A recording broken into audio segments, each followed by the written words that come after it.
Our main reactions to the governor's State of the State were, number one, in education, we're seeing yet another gimmick to get education funding into our public schools. The largest investment that the governor called for in education was through the Opportunity Scholarship Fund to fund private schools. So he funds common education at $17 million, $25 million to the Opportunity Scholarship Fund. The message that we would like to convey to the governor is that the best way to fund public schools is to fund public schools.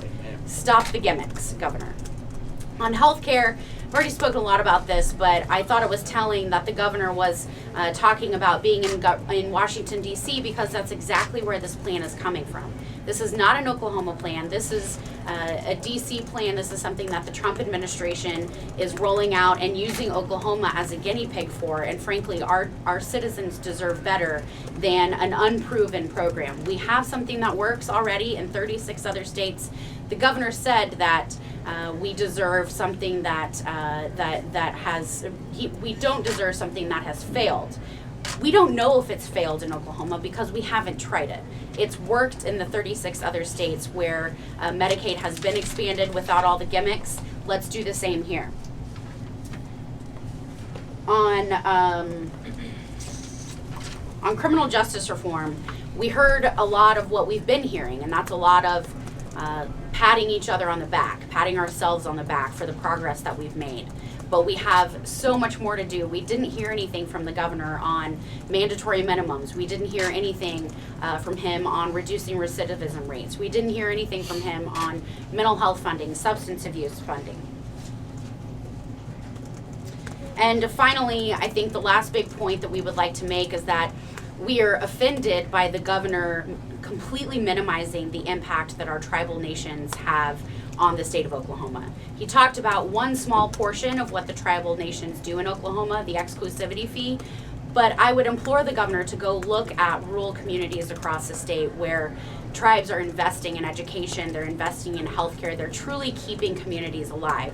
And for him to only recognize one small portion of their impact on this state is, like I said, it's offensive, it's untrue, and I think if there were room to negotiate, the governor may have squandered that with his minimizing of the tribal impacts across the state. And with that, I'll take questions. What did you think about all the consolidation plans? The consolidation plans are interesting. We heard a lot of what the governor's been asking for in terms of give me more power. That's what we keep hearing from the governor, is that he wants to centralize power within the governor's office. That's not what the people of Oklahoma have been asking us for. And I think it's interesting that for all of his talk on minimizing bureaucracy or lessening bureaucracy, we heard him create one of the largest state agencies that I've ever heard of, combining mental health, combining healthcare authority, combining Department of Health. That's going to be an unworkable nightmare for citizens who are trying to navigate this huge agency. Do you think that's the biggest obstacle, bureaucracy, that Oklahomans are facing right now? Yeah, I found that interesting. I wrote that down, that the governor thinks that the biggest obstacle that Oklahoma is facing is bureaucracy. I think if you polled all 3 million Oklahomans, none of them would say bureaucracy. They would talk about how their kindergarten classes are too big. They talk about how they can't deliver a baby in their hometown, how they have to deliver babies hours away, how they don't have access to high quality, affordable health care. They're not thinking about bureaucracy. That's something that the governor's thinking about because he sees obstacles to getting what he wants done. But the main things that Oklahomans are concerned about and the things that we should be concerned about in this building are the things that are affecting Oklahomans in their homes, not bureaucracy. Do you think perhaps he might be out of touch with that statement? Or? I don't know. The governor talked about in his education accomplishments that he had visited 9 schools across the state. I think each of us have visited more than 9 schools in our entire legislative districts.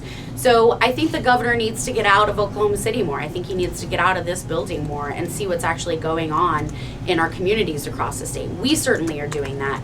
But when he says that the biggest obstacle that we're facing is bureaucracy, it certainly seems like he's out of touch. I haven't seen anything on pay raises for teachers or for state employees. What were your thoughts on that coming out of this budget? Well, we essentially heard an attack on state employees with reforming the merit protection system, and we didn't hear anything about giving them anything in return. We didn't hear anything about state employee pay raises. We know that that's one of the biggest obstacles that our state agencies have is the low amount of pay. We heard also about the health of our pension funds. We heard about the health of the teacher retirement funds. What we're hearing from retirees is that they desperately need a cost of living adjustment. When we're talking about the health of those pension funds, we can't do that without also talking about our retirees who are suffering and living paycheck to paycheck,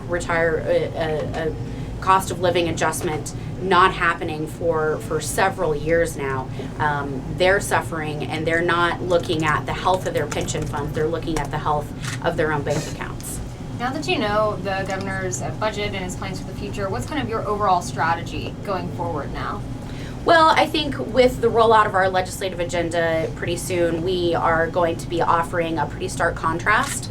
That's what I think we owe to the voters and the citizens of Oklahoma, is to offer another option. And that's what we plan to do in terms of funding education appropriately, getting our per pupil spending up, giving teacher pay raises so that we aren't constantly falling behind where our other states in the region are, and providing a healthcare plan that actually ensures more Oklahomans and doesn't just add gimmicks to an already complicated system. Where can you find common ground with the governor? Some of the goals that he laid out anywhere?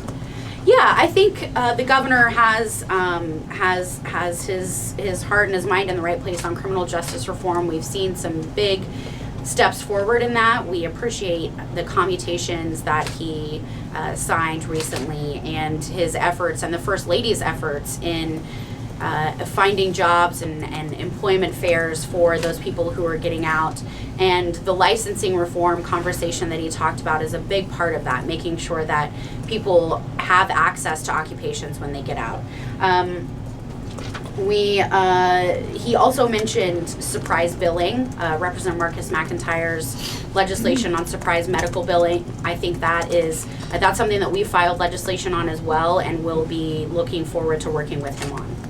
The governor had said just a couple of days ago that if things don't go his way in court with gaming compacts, there's always room for other avenues. Presumably he would appeal that. What's your take? What's the end game on this? How's this thing going to finish up? I think the governor has put himself in a position where all he wants right now is to win. And it's a win for him. It's not a win for the state of Oklahoma. And so when he's talking about protecting education funding and asking the legislature to protect education funding, my response is, Governor, you should have thought about that when you picked an unwinnable fight over the summer. You knew that this money went to education. You knew that you were going to be putting it into jeopardy. And now we're in a situation where we have to figure out what we're going to do with that tribal compact payment that we'll be receiving. What I think the legislature should do, I would call on my legislative colleagues to not let the governor have this unilateral power to say, no, we build the budget, we deal with appropriations, we're going to accept that money and end this fight. Because like I said, I don't think that the governor has a legal leg to stand on, and right now it's just about saving face and winning for his personal, I don't know what it is, but it's just about winning for him right now, personally. When we had the walkout, there was talk about a year 3 pay increase for the teachers. Have you heard anything about year 3, or have we totally forgotten about year 3? Well, we haven't forgotten about year 3. We're still talking about teacher pay raises, but we certainly didn't hear anything about that from the governor, and we haven't heard that from the majority party in either chamber.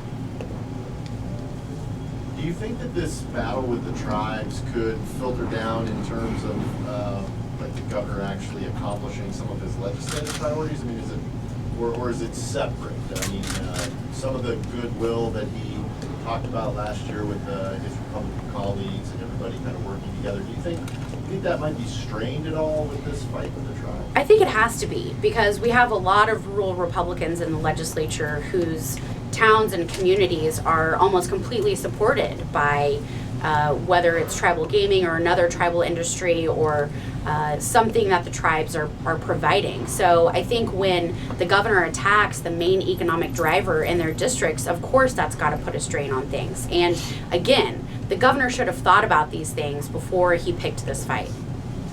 Is it concerning to you that the 2 tribes that have supported the governor don't have casinos yet and need to. Right, that's something that the governor likes to talk about, to throw around as a talking point, to say that some tribes are with him. Those tribes have no gaming industries at all, so it's easy for them to join this fight. But the tribes that have the large tribal gaming operations, they are standing united in opposition to this.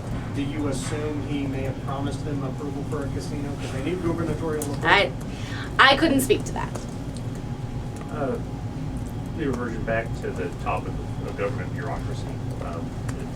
Superlatives aside, he referred to it as the biggest challenge the state faces. Superlatives aside, we do have a fair number of agencies, boards, and commissions, right? I mean, it's a pretty thick book.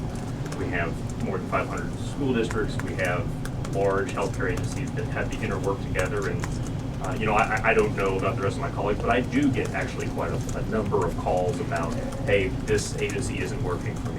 So can you speak to where there might be common ground in the idea of finding efficiency or straightforward nature in a 21st century government layout? Well, I would hope that we would be able to find common ground in our goal, and that is to serve our citizens better, to serve the consumers of those agencies better.